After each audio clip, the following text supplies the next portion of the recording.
Hello, welcome everyone. Thank you for joining us. We're going to give people a couple minutes to filter in.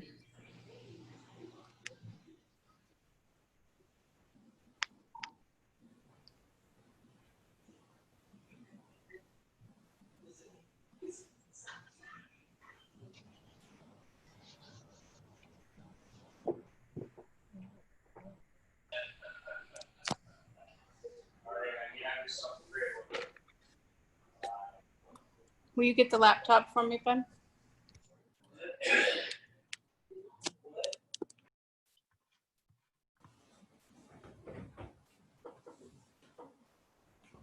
Welcome everyone. We're going to get started in just a minute. I'm just giving folks another minute to trickle in, and then we'll begin.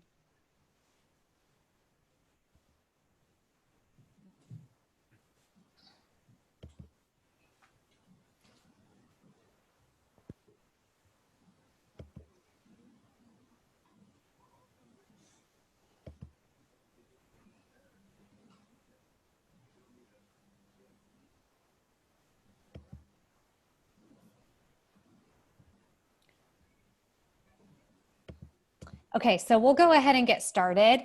Thanks so much for joining us. You are here in this session on creating a virtual front desk. I want to let you all know we are recording the session for anyone who's not able to attend with us in real time. So we will make the recording available to share with your colleagues or your departments. If there's an interest in that, you can just contact me, and I'm happy to share that with you and or the copies of the slides.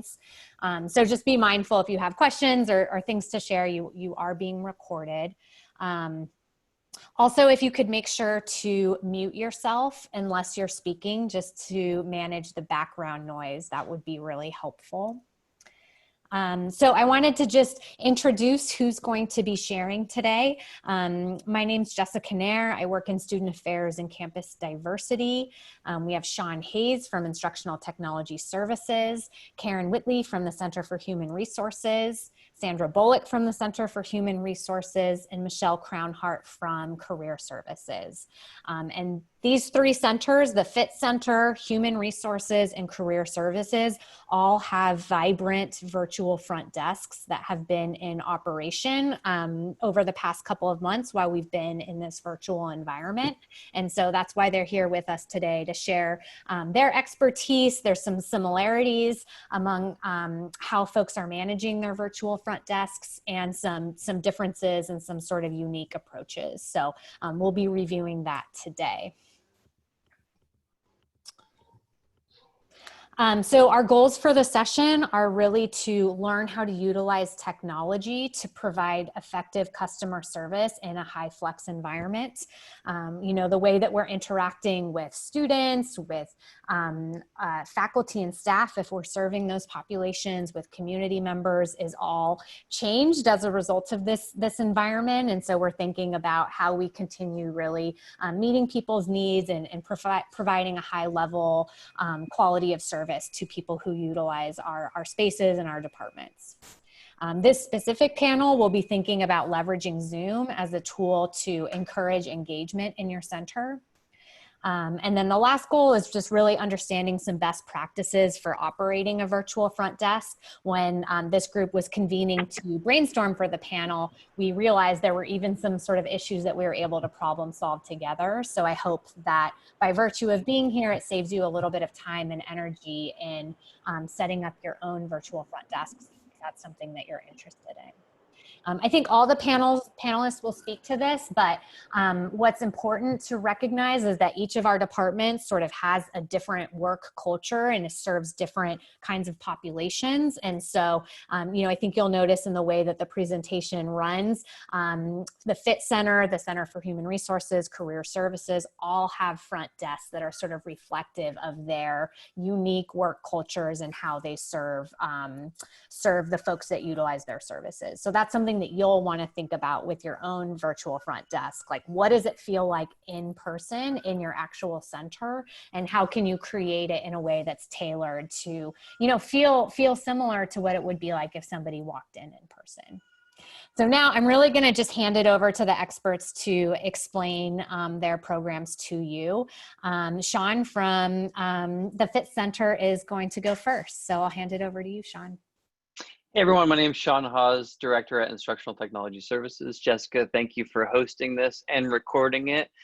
This will help answer a lot of questions that will hopefully save our team some time, knowing that we've had a lot of people reach out to us asking about how to use Zoom, obviously for instructional purposes, but also for this type of support resources. So happy to be here. Many of you may be aware of what is typically the Fit Center on campus in Adams Humanities, the Faculty Instructional Technology Center. So starting in mid-March, when we shifted to remote instruction and telecommuting, we spun up the virtual Fit Center, which we've had some refinements and iterations on that I'll be sharing today.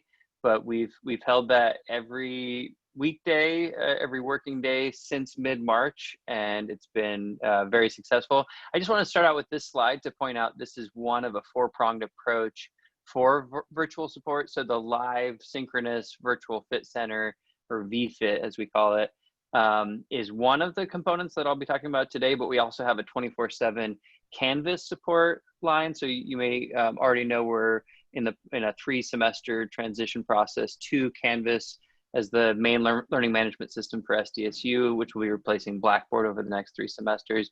And I'm happy to report there is 24/7 support from them, both on the tool itself, and they also have a knowledge base of other SDSU resources there, both via phone and chat, 365 days a year. We also have ServiceNow support as a request system any time of the day. Any staff or faculty can put in requests to that system and get email responses.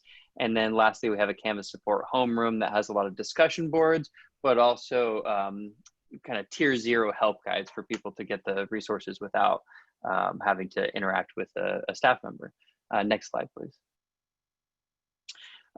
So the way that the portal to the Virtual Fit Center is primarily on our support webpage. That's our ITS webpage. And then the support button you see there up there at the top middle. And then on the left, you see the contact us that brings people to ServiceNow. So that's a way to get in touch with the right person at ITS. Otherwise, the Virtual Fit Center during those hours listed there is available just by clicking that Zoom link that's listed right there, or the button with the video camera on it there. And that brings people right into the virtual help desk. And then we also are saying, hey, we are not on campus as usual. So just a reminder in case anyone's been living under a rock for the last 3 months or whatever. Next slide, please. So this is a screenshot from the VFit Center at one point. I put a daily kind of sample schedule in there. We are, again, open till 6:30, 8 a.m. to 6:30 in the Virtual Fit Center.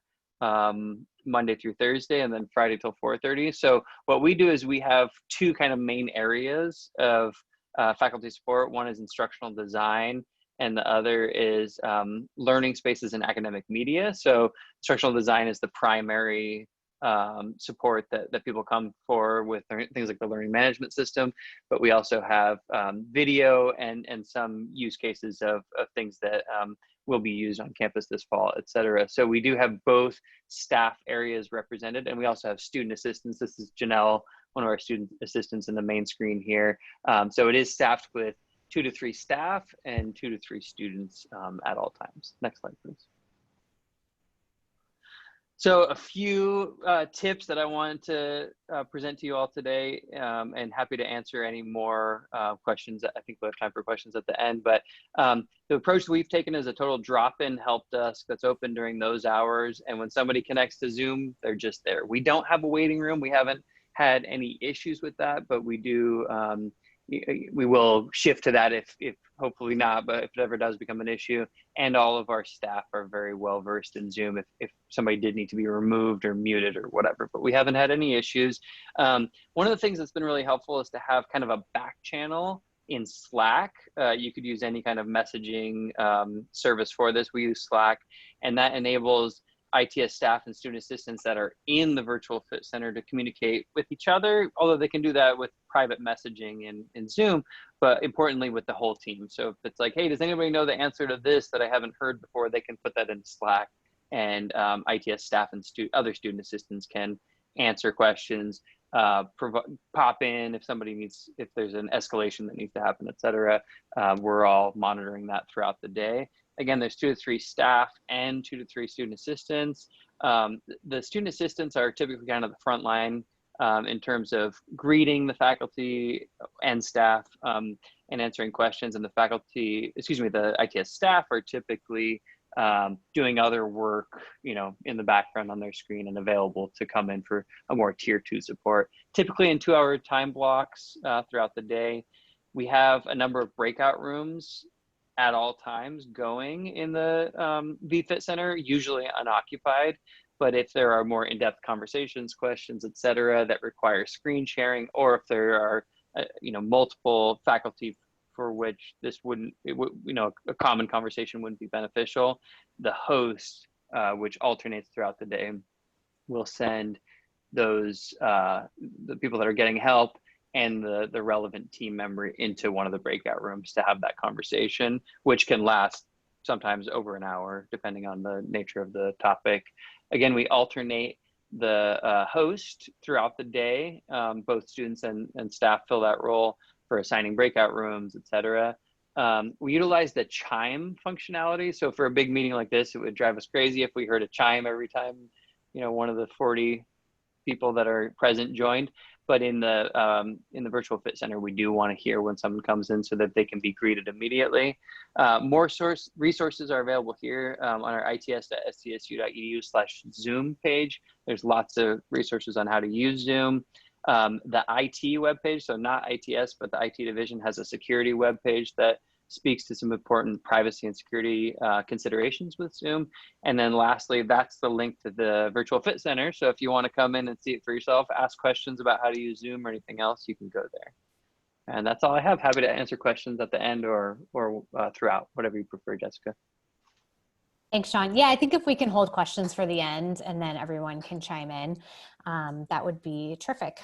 So next up, Karen and Sandra from the Center for Human Resources. Hi, I'm Karen Whitley. Obviously, I'm working from home, as you can hear somebody in the kitchen blending a drink. I work for HR Services in the Center for Human Resources. That's the area that serves that front desk area. And then my supervisor is here with me, Sandra Bullock, and she's asked me to just take it away, but she'll chime in if she has any input or notices I missed something. So first of all, when I thought about creating this virtual front desk, I'm very front desk kind of minded and oriented, and I thought, well, we just kind of need to, like Jessica said, create this to as close as we can to look like what a front desk would look like. My first thought is we need to be professional and efficient. We need to acknowledge, well, first of all, we customize the weight room because that's the first place we do use the weight room. And it's highlighted because I'm going to show you how to do that after this slide. But we customize the weight room so that when you join the front desk, it says, welcome to Center for Human Resources. We'll be with you as soon as we're available. And that way they know where they are and what's going to happen soon. Our next priority is acknowledge the caller swiftly. So even if we can't answer immediately, if I'm talking to somebody who's already in the meeting with me, there's a way that I can send a message to the person in the weight room. And so we make sure to do that so that they know they're not just going to be sitting there forever in cyberspace with nobody answering. I'm actually able to communicate one way with them. They can't respond, but I can at least acknowledge them.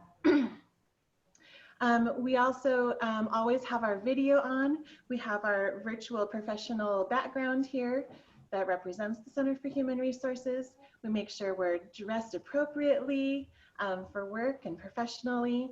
I have trained myself to look into the camera and smile. So rarely am I actually looking at the screen with the person on it because I want them to see that I'm making eye contact with them, you know, to feel that way, just like I would in the office. And then I also wait until they're ready to speak. You know, I kind of learned that I have to keep that in mind. Even when I hit admit to join them to the meeting from the wait room, I have to wait because the picture will say connecting to audio, and there will be a little wheel turning, and you can kind of hear it goes from dead silent to a little bit of noise. And that's when I say, hello, how can I help you? We also make sure that we're available during our regular business hours, 8 a.m. to 4:30 p.m. And we've made our personal meeting ID our phone number. It's just the HR phone number, just like it is on campus, so that it's easy. It just makes it easy for people to reach us and find us. And then we try to link our VFD, virtual front desk, VFD. We put it in the signature of our emails. We've got a button on our website. We try to mention it on our voicemail messages and just try to get the word out so that people have a way they can access us. Can you go to the next slide, please? All right, so like I said, I just have some detailed ways to customize the wait room because it did take us a while to figure this out. So if you go to settings in the top right corner of your Zoom, you can see my little yellow arrow pointing to the gear button. And then you choose the view more settings, which is at the bottom of the window. After you click the gear, it pops up another window. You click view more settings. Next. And then you just scroll down, look at all those options until you find this one that says waiting room. And you can check out your options, make sure you know it is set how you want it to be set. And you're going to click on that little pencil to edit what your waiting room looks like. Go to the next one. And so then this window will come up, and now you're in this editable screen. And so this is after we've already edited, but I've circled the 3 different places you can edit. So we've edited what it says when you join the wait room.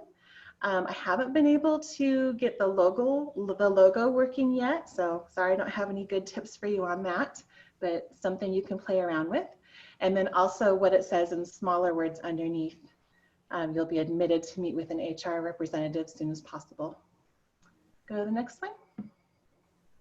And then this is just the final version of what our waiting room looks like when somebody's there waiting for us.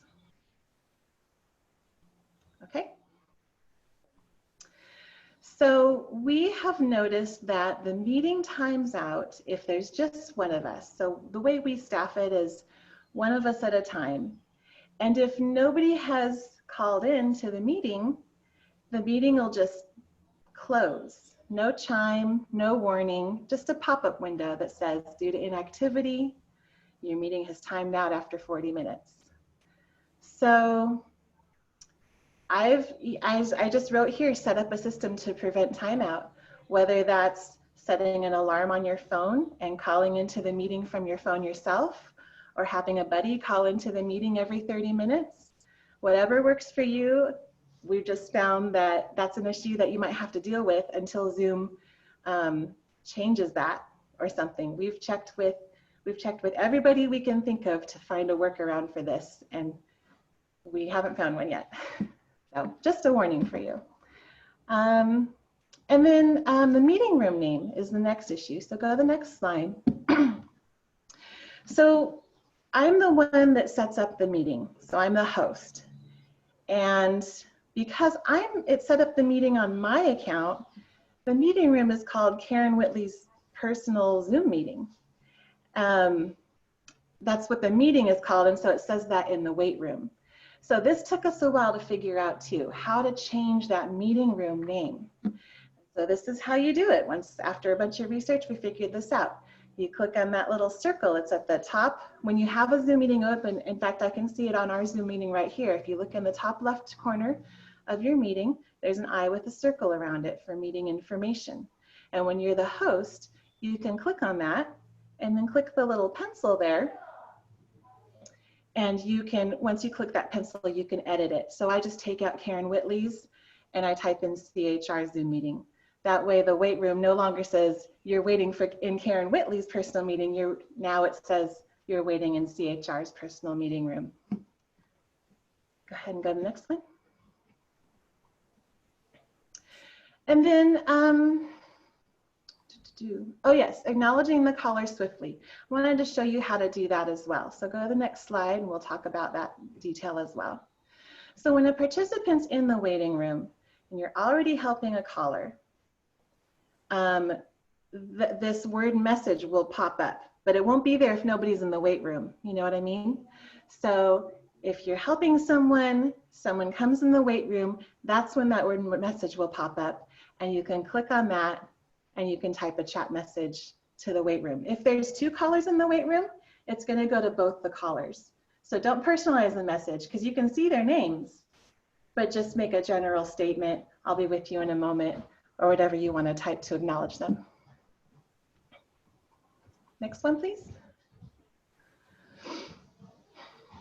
So to set up the virtual front desk, one staff member, as I mentioned, that's myself, I just set up a recurring meeting. I use our personal ID, which you can set your personal ID in the settings before you start if you wanted to do personal ID and not a randomly generated one. And then I include alternate hosts when I set up the meeting so that any host can start the meeting. So even though I'm the person who set up the meeting, my teammate can start the meeting at 8 a.m.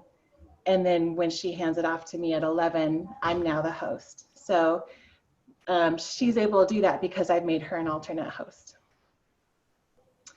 However, if it times out on her, only the host can change that meeting topic. So she tries to do what she can to prevent it from timing out on her, but if it does, she just sends me a chat message saying it timed out, and I join the meeting and I change the meeting topic. So that's back to that pro tip about that meeting topic, because we really don't want it to say Karen Whitley's personal meeting room. So what we do is we take turns being the host. There's 3 of us in HR services on staff, and so we just divide up our shifts throughout the day, 2.5 to 3 hours per person. But we have trained everybody in HR, everyone in payroll, employment benefits, everyone has been trained to manage the virtual front desk. That way, when we're in a meeting or if something comes up, they can join on and help us out. And in the trainings, we've given everyone a chance to practice and role play so that they've got their hands on it. We're not just throwing them in without having any practice. So that's really helpful. And then it's before you start running your front desk, you're going to want to set up your chat groups, and I'll show you how to do that, and then we'll talk about breakout rooms as well. So the next slide shows my Gmail inbox, my SDSU inbox. And we use Google Chat. It used to be Google Hangouts. Google just changed it last week to Google Chat. So at the very bottom of your inbox and all your labels, you'll have that option to chat with people. You would click on that little plus button to add a person, but if you wanted to make a room, which is what we use for the virtual front desk, you would go to rooms. And we've standardized our room names so that the benefits virtual front desk people, see, when I make a group chat for benefits, I include everybody in benefits and then myself. But then my coworker has to make a chat group with them too. So it's everybody in benefits plus their name. That's why my name is after that, so that when I chat with benefits, they know that it's me that's requesting them to come to the virtual front desk and help us out. So that's what works for us. Everyone in the different service areas and HR knows that they're kind of on call, you know, for the virtual front desk. And when that chat message pops up, that we're waiting for them to help somebody at the front desk with us. So we just, with trial and error, we found that standardizing those names of those groups has really been helpful for everybody. Okay, ready to go to the next one. Okay, and then setting up the breakout rooms has been, it's just really good to learn how to do this and practice before you start, because it can be a little bit confusing. So when you're, only the host can set up breakout rooms. So when I'm training people, I'm the only one that can see it, the little breakout rooms icon at the bottom that it shows there. So when I'm usually training, I tell people about it, and then I make someone else the host so they can see the breakout rooms and then they can practice. So if we're going to set up breakout rooms as the host, you would click that breakout rooms button that's on the bottom bar of your screen, and then you're going to choose how many rooms you want, and you're going to choose manually so that when people are in the meeting, you can assign them to the proper rooms. Because if it's automatic, then it's going to randomly put people in different rooms. And then you hit create rooms. Next, please. So once you hit create rooms, that box on the left is going to pop up. So there's the 6 rooms I created. And then I like to hit options. And then the box on the bottom right is going to pop up. And I like to uncheck the one that says allow participants to return to the main session at any time, because we don't want them coming back from the breakout room and interrupting a call that we're already on. We just find it would be more professional to just have them leave the breakout room and leave the meeting altogether. And if they do need us, they can just rejoin the meeting. But we're not finding that many people need to rejoin the meeting. And then I also set that countdown timer, that very last option at the bottom of the box, to be the lowest number as possible, which is 10 seconds. Because sometimes not everyone gets to the breakout room, and so I have to bring a person back. And it defaults to 60 seconds, so I don't want to wait a full minute for that person to come back. Next slide, please. Oh, that is all. Thanks for listening. Thanks, Karen. I want to point out too, you'll hear another version next from Career Services, but there's sort of a spectrum of how to manage your front desk. HR obviously is a very big and complicated department that has payroll and benefits and other items that require confidentiality and different people with different expertise. So if that seemed, I appreciate the detail, Karen, and for those departments that maybe aren't so complicated, you may not need all of those features, and you'll sort of see an example next of how to sort of simplify it a little bit. But there's sort of 3 different versions of front desk, so you can think about what tools you would really need for your department and your program, and then tailor it as such. So I'm going to hand it over to Michelle from Career Services next. Oh, thank you, Jessica. I don't have nearly the detail that Karen had, but Karen's screenshots are all great. And they show the pages that you do need to look into, and probably most of you will use probably 90% of that maybe. So I wish I had had that when I set up our virtual front desk back in April, early April. But with Career Services, when you come into our virtual front desk, it's like coming in right into our front lobby. It's me and 1 student assistant. So I have 2 people there at all times. And my director just asked me to cover it. He wanted it covered from 9 to 4. And he said, Michelle, I'd like you to be there at least 4 hours a day, which means when I'm not there, I have 2 student assistants working. Again, we don't have to worry about that timing out, thank goodness. But also I like the fact that if I'm out sick, there's already people trained that know what they're doing. Or if I go on vacation, which I've already taken a vacation 2 weeks ago. And it was nice knowing that everything went smoothly without me. But I do make my student assistants, I'm the host and they're the co-hosts. And then when I work the first hour of the morning from 9 to 10, and then I leave and it's 2 students working, and I always make one of them the host and the other one is the co-host. So they have all the capabilities that I had when I was there. But for me, it's just a very simple recurring meeting. And I do want to give you a little bit of background. I've been on campus for 30 years, but for the first 20 years, I worked in the test office and I worked a cash register. I didn't really work computers. So for me, I'm sure everybody here in this Zoom meeting has more computer and iTech experience. So when I say this isn't the hardest thing, it might look a little intimidating, but it really, when you just go page by page, especially look over what Karen has put in with the screenshots, it's actually easier than you think it is. But it can be very daunting to set up. And I was very lucky that when I tried to set mine up, I contacted IT and Iftak Levy helped me tremendously for me setting it up.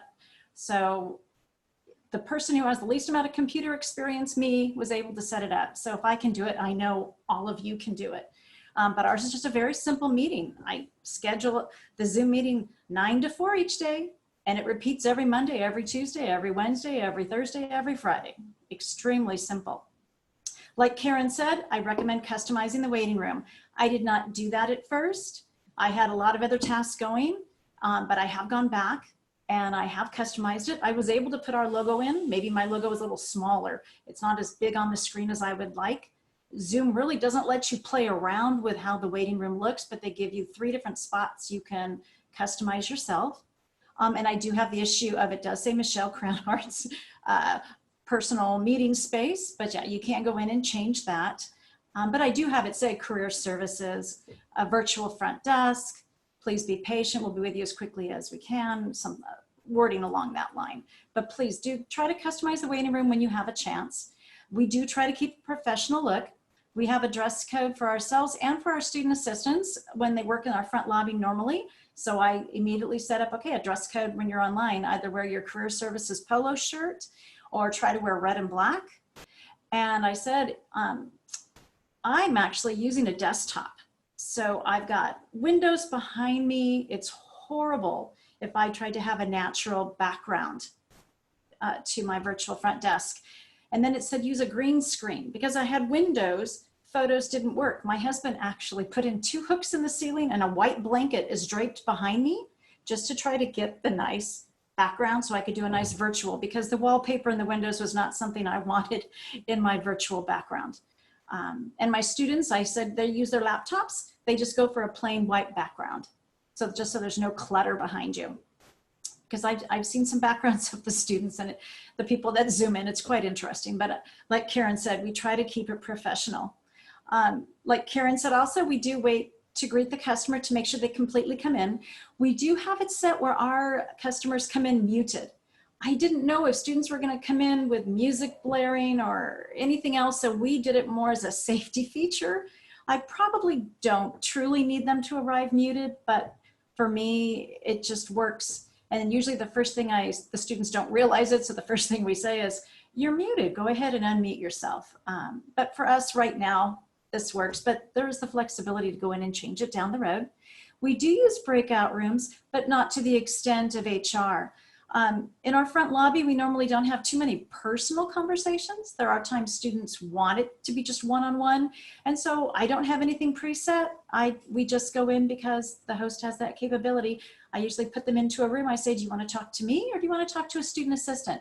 Because some of the students coming in, they prefer to get a student's point of view. So I just put those 2 into a breakout room. And it seems to work fine. The few times I've had a student that just seemed hesitant, so then I put them in and let them be private. Otherwise, they usually just march right into their question with me. So it hasn't been a problem. We do not have it set where the students or the customer can share their screen. I think that was something that Eve Talk in IT, we didn't know for security reasons if we would be Zoom bombed or something. And so I can share the screen with a student if I'm showing them a part of our website that I want them to know how to book an appointment, how to go in and do this. Sorry, I'm just looking at the screen. There we go. So we do not let the customer share their screen. So that we did set that up. But the host and co-host can do that, just not the guest. And my students, when they were looking at my slide here, they said, Michelle, you got to say something about the chat feature. We do use chat when we're talking to somebody. During our career fair that we had last month, it was a 3-day career fair for students. We had a few students that didn't check their messages and handshake, and we found that we can type in the chat feature, like the link for that workshop to go to, or the link for this, or the link for that. So we actually, while we're at the virtual front desk, we'll use the chat feature for people just to get those extra notes off to the side so they don't have to try to copy down from the screen. We found they could even click on the link and it would take them right into the Zoom session. It was really cool for us. So we do utilize that chat feature while we're on the virtual front desk. And again, we do use 2 people working the front desk, and it allows for breaks, and it does cover that 40-minute rule of being logged out automatically. For instance, right now, my student assistant is by herself. Now, because she's the host, when I left, she can, or she's a co-host, I should say, automatically each day, she can always log herself right back in. But as a nice, kind feature, I have told another student assistant, I want you to log in every 30 minutes while I'm here doing this panel. So that way she doesn't have to worry about it. And that way she could sleep in 10 minutes tomorrow morning. So she was happy to Zoom in for her friend. But again, in our front lobby, we normally have 2 people there. So that was nothing, we didn't do anything different for this virtual front desk. We just kept going with what we normally do. And I guess now, Jessica, it's up for questions. Yeah, awesome. Thanks, Michelle. We can open it up to questions. You're welcome to type in the chat, or if anybody would like to speak, we can unmute you. I will say, if you're having a hard time getting a visual, I highly encourage you to pop into one of the Zoom sessions and just say hello. I had a question for HR, and so I utilized their virtual front desk. Someone greeted me, figured out what I needed, and then put me in a breakout room, and then that person came and met with me and talked with me. And it was super seamless from a customer service perspective. From my perspective, it was seamless. Like, I was being helped, and then I had the person I needed to chat with. So it might help just get a visual if you're having a hard time imagining what it looks like. I think also it's an opportunity to really be creative. You know, many of the centers here have some larger staff or are used to operating for longer hours. If you're a smaller department, you know, you might consider just having a few hours of a virtual front desk every day or a couple times a week. But just thinking about how, again, we're serving populations, we're allowing folks to have an opportunity to connect with us in a way that feels meaningful, which is really hard to do in this virtual and high flex environment.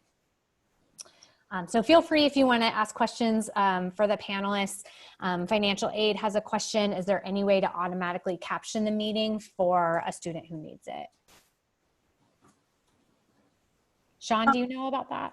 Or Michelle, anyone? Oh, sorry. Someone just sent me a question and I didn't know whether I should answer it to everybody or answer it not, or just do a private chat answer. Let's answer them to everyone, but let's try to go in order just so we make sure we get everybody's. Sean, do you know about the captioning? Sure. Yeah, you can use, so live captioning is something that has recently become available and we haven't experimented with. So Otter AI is a tool it's integrated now within Zoom, and it is possible to do live captioning with that, although your experience may vary with that. And then transcriptions are excellent. You can turn on transcriptions. Actually, they're on by default now for new meetings, but you may have to go into your settings and turn on the text transcription. I think it's called audio transcription. And essentially what that does is it puts a side-by-side transcription. So in if you transcribe this, it would say, Sean is saying all of these things that are in line with the meeting. And then when Jessica speaks, it would say her name and then what she said. And it's very accurate. It's like 99% accurate. There are some words, some proper nouns and things that it spells wrong. And you can go in and manually edit those. So definitely encourage you to turn that on. Even if you don't plan on using it now, you may use that later for recordings only. I'll specify that. Thanks. Michelle, do you want to read and answer the next one? Sure. I don't have to worry about being timed out because it's only when you have one person for 40 minutes and nobody has logged in, Zoom will automatically time you out. Because I have 2 people set, it's automatically thinking that a meeting is going on. So you will never be timed out if you have a second person sometime during every 40 minutes. So I can go on my half-hour lunch break, my students can go on their 15-minute break, and we won't be timed out because it hasn't been 40 minutes of only one person.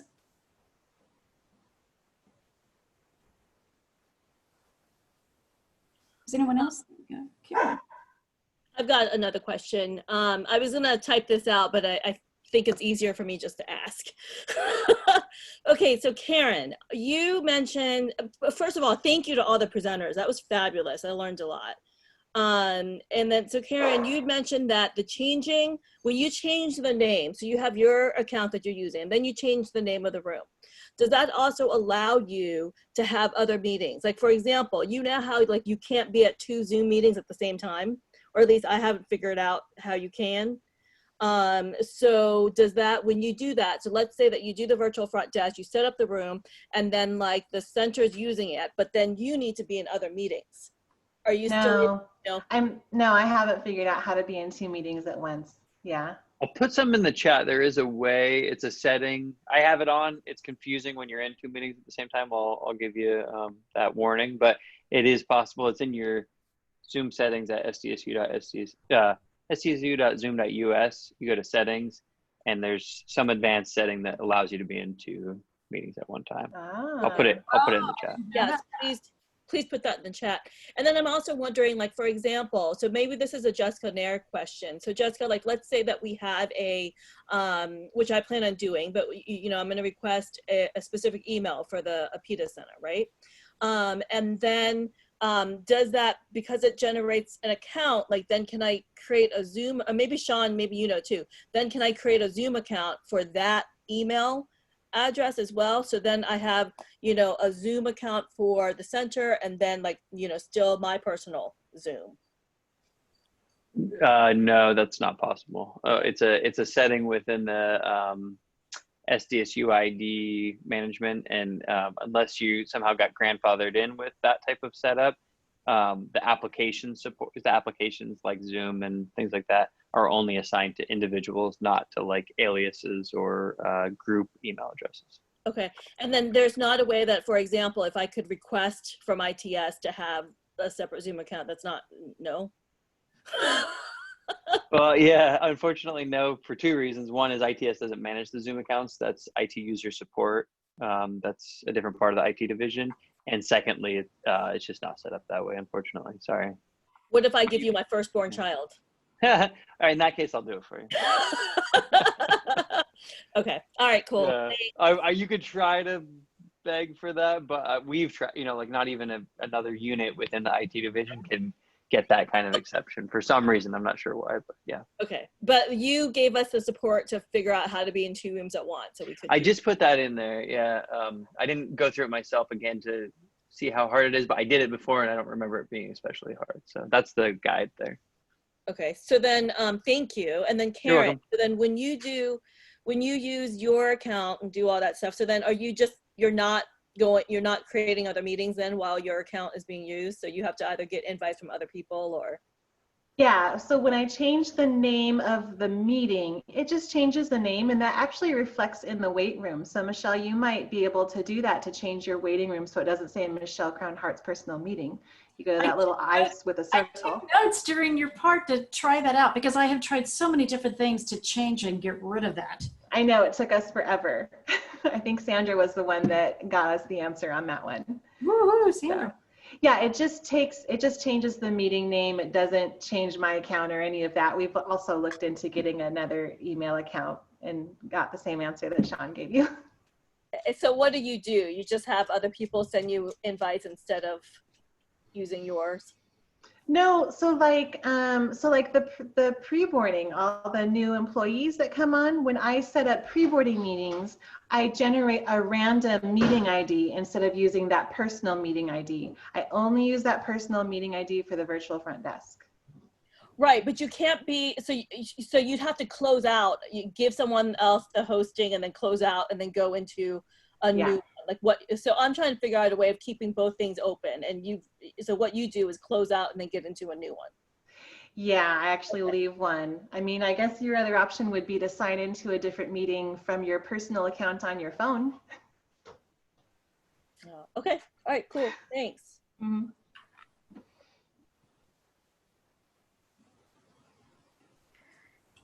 Any other questions that folks have? Or I know there might be some people on the call who have a front desk, because if anyone else has pro tips, you're welcome to share them.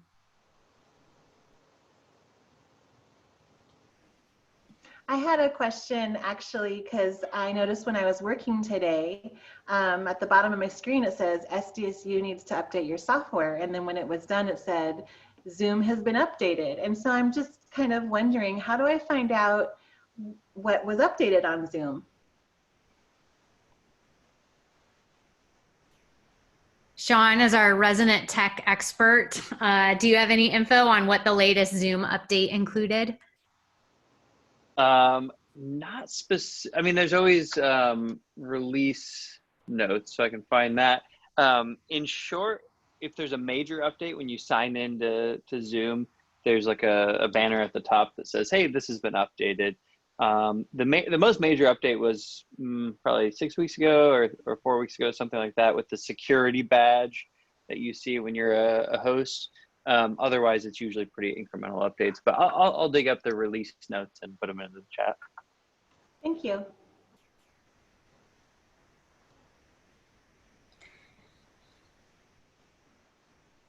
Okay, Sean, a request for the link or the name of the captioning, if you could put that in the Sure. chat. Yeah, I'll do that. It's called Otter, as in like the animal AI, but you don't even, that's not even relevant necessarily. That's just the third-party tool that Zoom uses. And I'll put in a couple of notes about the live transcription and the recording transcript. It looks like there's a note from Matthew that says, although it allows you to attend 2 meetings at the same time, it will not allow you to host 2 meetings at the same time. So if we use our own Zoom account for this, we wouldn't be able to host other meetings during the day. That's a good point. Yeah. And actually, before any of these conversations happened due to the pandemic, there was a security setting that was put in place such that the host needs to be present. And there were some cases where people were setting up meetings for different parts of their department, and then the meetings were just happening without the host being present. And that was a security and compliance thing that needed to be locked down. And now it's a good idea. We already had that in place. But yes, that's true. You can only host one at a time. Wait, so I want to go back to Matthew's comment. How are you able to attend 2 meetings? I've tried that and they kicked me out. I can't. It's the first link that I put in there. Join multiple meetings on desktop. I'll put it in the Okay, so chat you again. have to do something special. Like it's not like it's you check a box on your Okay. Zoom settings, and then it'll just work for you. And the reason you have to do that is because otherwise it's confusing. And we've even had, there was one faculty that joined a session that, oh, don't worry, I can do both at the same time. And then he was talking in one and unmuted in the other. So not necessarily a recommended practice, but possible. Okay, so it's not, I guess that's what I was confused by. It doesn't default to that. You have to do something special to enable that feature. Yep, here's the steps Okay. in the chat right now. Got it.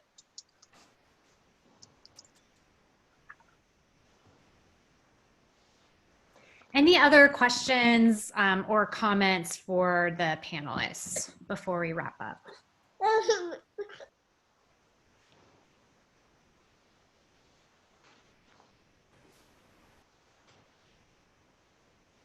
So I will make the video as soon as it is captioned. I'll make it available on the Center for Inclusive Excellence YouTube page. And I'll share out the link to anyone who's interested, but you can find it there. And then if anyone wants copies of the slides and the links that were shared in the chat, I'll have those available as well. So you're welcome to get in touch with me and I can send them your way. Thanks for joining us. I hope this was helpful and gave you some ideas to consider. Again, I know we're just trying to get creative and think about how we can best provide services during the summer and fall. And I appreciate Michelle, Karen, Sandra, and Sean for being present and sharing your knowledge with us. It's given me a lot to think about. So thank you all for attending and for the folks who participated. Take good care and have a great day. Thanks, everyone. Bye.